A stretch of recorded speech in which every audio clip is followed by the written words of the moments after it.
Way round. Second question, Baroness Bennett of Manor Castle. My Lords, I beg leave to ask the question standing under my name on the order paper. My Lords, the best way to address the humanitarian situation is by ending the fighting as soon as possible. That is why I've repeatedly said an immediate pause in fighting is necessary. UK aid is saving children's lives. We're doing everything we can to get more aid into Gaza. We've trebled our aid commitment to the occupied Palestinian territories. This includes targeted support for children through our 5.75 million contribution to UNICEF, and children are also benefiting from life-saving food, shelter and health support that we're providing through partnerships with other UN agencies, through NGOs and the Red Crescent societies. I thank the noble Lord, but surely a pause in fighting is not enough. We need a permanent ceasefire now. But very specifically, I'm sure the noble Lord is aware of the awful fate of 6-year-old Hind Rajab, calling for help in the midst of the bodies of her dead relatives, who appears to have died with 2 Red Crescent would-be rescuers. Has the government, or will the government, demand answers from the Israeli government about what happened to Hind and her family and the rescuers? And is the government challenging the Israeli government about the risks to hundreds of thousands of children in Rafah, now in the path of the Israeli offensive? Surely it's time to stop all arms shipments to Israel, as a Dutch court has demanded that that state do, and implement targeted sanctions against members of the Israeli leadership, particularly those calling for new settlements in Gaza and on the West Bank. The noble lady asked a number of questions there. First of all, the case she raises is completely tragic, and what is happening in Gaza is tragic. We want to see an end to this suffering, an end to this killing. Let me just make this point, that the pause we're calling for, we want to turn into a ceasefire by making sure the conditions are right for getting a stop in the fighting to mean a permanent ceasefire. The way you do that is by fulfilling a number of conditions. You've got to get, in our view, the Hamas leaders out of Gaza. Otherwise, any ceasefire won't last, because the problem will still be there. You've got to dismantle the operation of terrorist attacks. You've got to have a new Palestinian Authority government in place. You've got to give the Palestinian people a political horizon to a better future and a two-state solution. And crucially, you've got to release all of the hostages and do that very quickly. She asked whether we challenge the Israel government over individual episodes. Yes, we absolutely do. I've done that personally with them over, for instance, a building that was bombed that had UK medics and other charities in, and we'll continue to do that as part of the very important process that we go through to judge whether they are in compliance with international humanitarian law. Is my noble friend the Minister aware of any moves by Hamas to protect the children of Gaza, for instance by releasing all the hostages, as he just mentioned, or indeed stopping attacks on Israel and the leaders fleeing to the Gulf? Is he aware of any moves that? Because I agree with everything you said.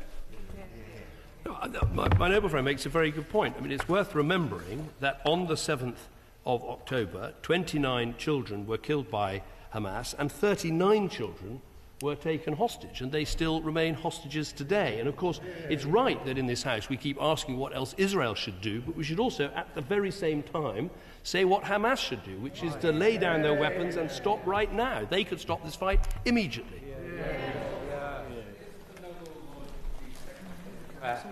That the IDF have suggested that they are in no rush to enter into Rafah, and that they will delay possibly until after Ramadan, and that meanwhile the negotiations in Cairo can continue, and that gives a chance for Hamas to release the hostages and for the conflict to stop. Well, that is absolutely right. I believe those discussions are underway, and it's a great pity that they didn't reach that conclusion the last time they were underway. And as I said, that is the best outcome we could seek, which is an immediate stop in the fighting. Let's hope that the stop is for as long as possible. I think that Israel was content to offer a month or 6 weeks in terms of a pause. Then we need the momentum to turn that pause into a permanent ceasefire without a return to the fighting. That should be our goal. But crucially, the pause is necessary to get the aid in and to get the hostages out. To UNICEF. UNICEF have said today that 600,000 children are displaced within Rafah. For the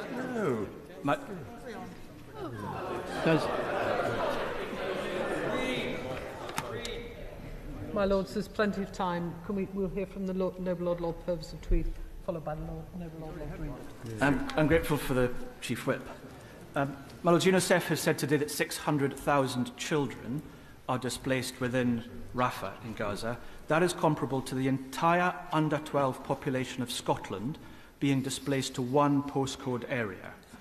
Does the Foreign Secretary agree with me that any belligerent in a conflict that advises children and civilians to relocate on the pretext of their safety, but relocate to an area where there is no shelter, where there is no water, where there is no medicine, and when there is no security guarantees, is a war crime?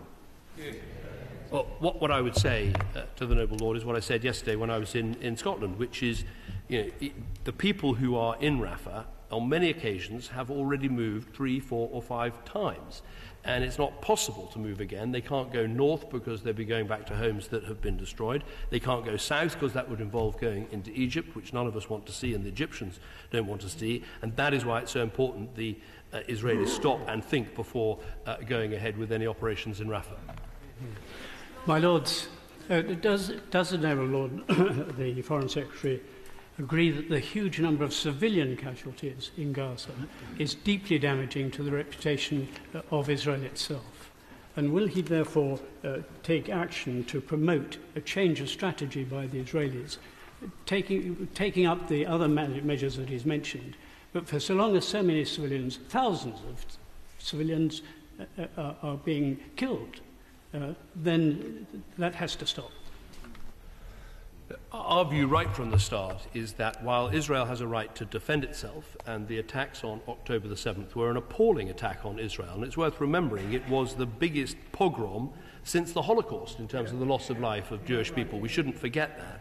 While that is a tragedy they had every right to respond to and to try and prevent happening again, they must obey international humanitarian law. And let's be clear, that involves not only what the IDF do in terms of the way they prosecute their actions in terms of this war, but it also means, as they are the occupying power in Gaza, that they have to make sure that humanitarian aid, that food and water and shelter are available to people in Gaza, because if they don't do that, that would be a breach of international humanitarian law as well.